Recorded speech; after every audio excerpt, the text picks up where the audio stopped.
Hello, everyone. Now that we've taken a look at how to read a position graph, we're going to look at how to make the position graph. Excuse me. So it's the same thing, same information, but instead of going from getting the information from the graph, we're going to actually get the information and put it on the graph. Okay? As always, start at the beginning. Ignore everything after that, one point at a time. Where does the object start? It's either going to be given to you or you get to make it up. Okay. And so if it's given to you, you just put a dot at time zero wherever it is, or you get a pick, and I would pick 0 meters almost always, okay? Because I feel like almost all the time it's easiest just to start at zero and go from there. And then once you put a dot down at your wherever you're starting, you're not going to confuse that with other numbers given to you later. Okay, then some information is going to be given to you.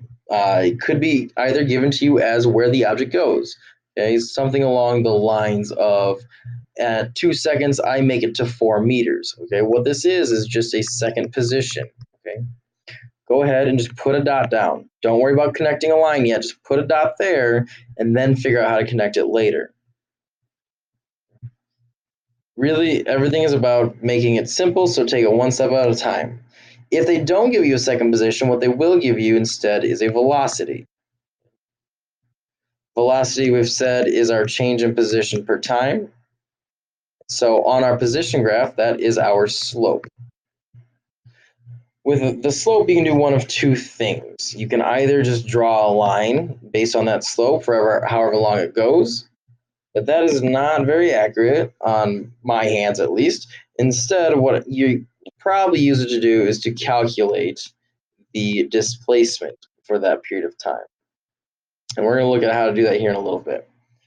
Okay, the last thing is if they do give you a position, the velocity is either going to be constant or changing, clearly.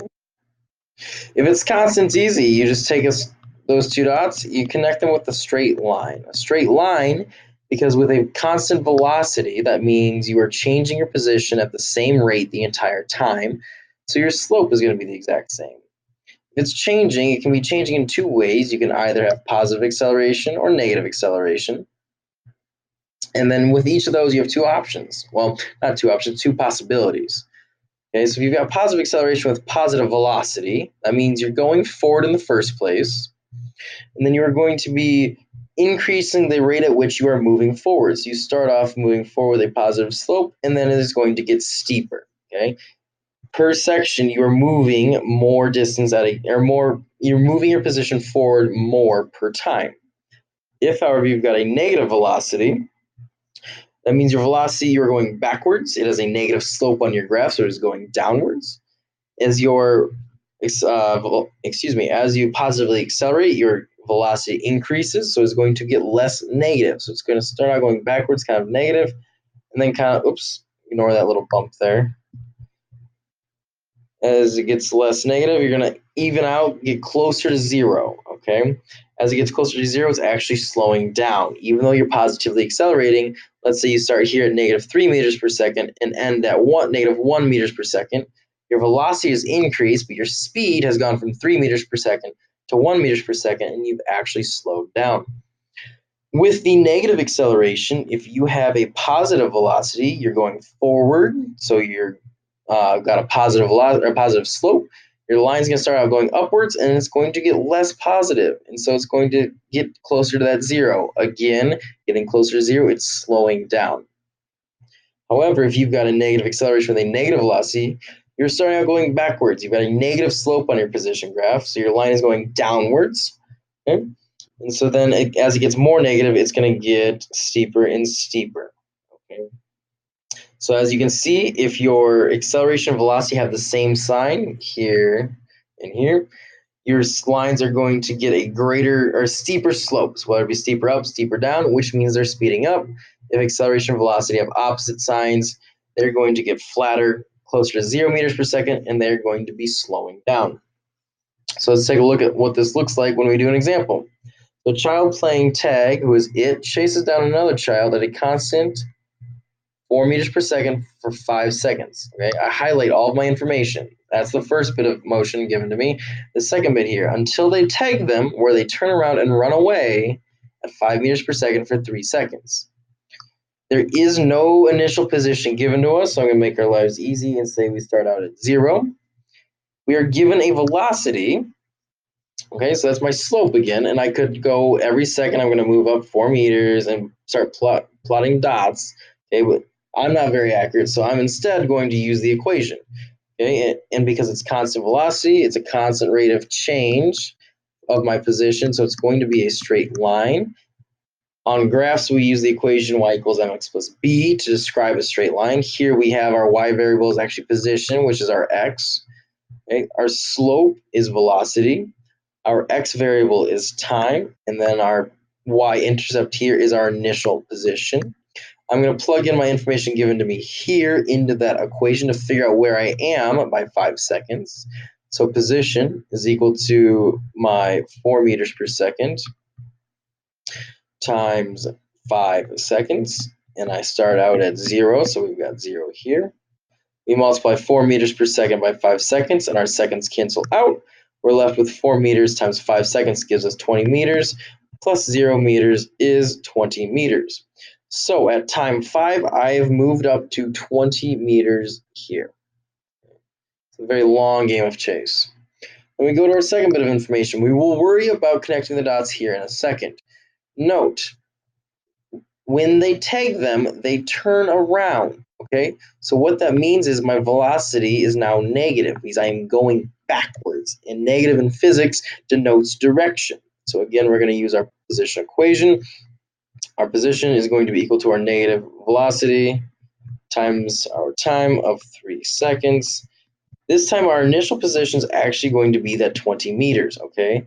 Because we are looking at when this motion, this negative 5 meters per second motion starts, and that's at time 5 when we're at 20 meters. So we're going to multiply negative 5 meters per second times 3 seconds. Our seconds cancel out.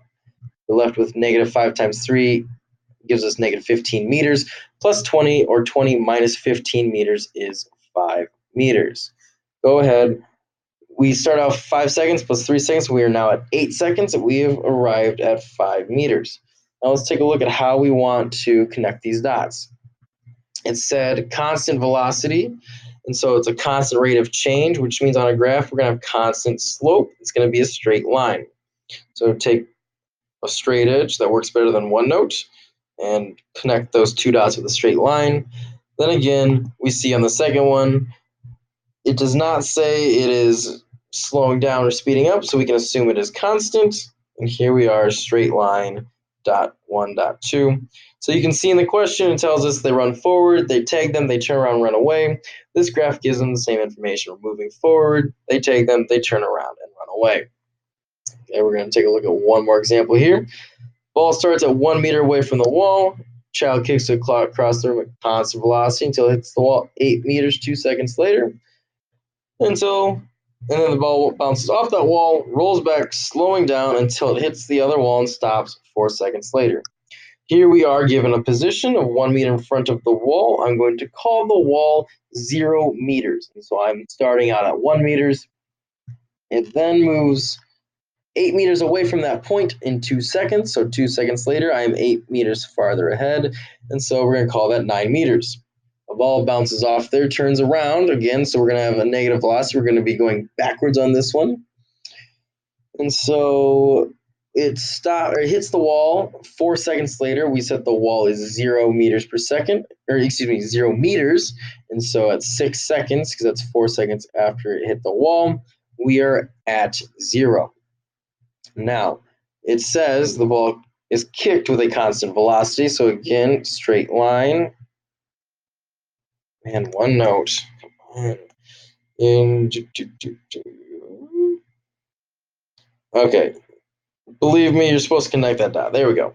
Okay, and then the ball is slowing down, and so that tells me I'm accelerating, and we are going to have a curve. Okay, it starts out negative, slows down, it's going to stop. 0 velocity is stopped, and so it should be horizontal by the time it's done, if you can draw. Again, if you can draw. Okay, Again, you're going to have some more complicated graphs than that, but every single time it's the same steps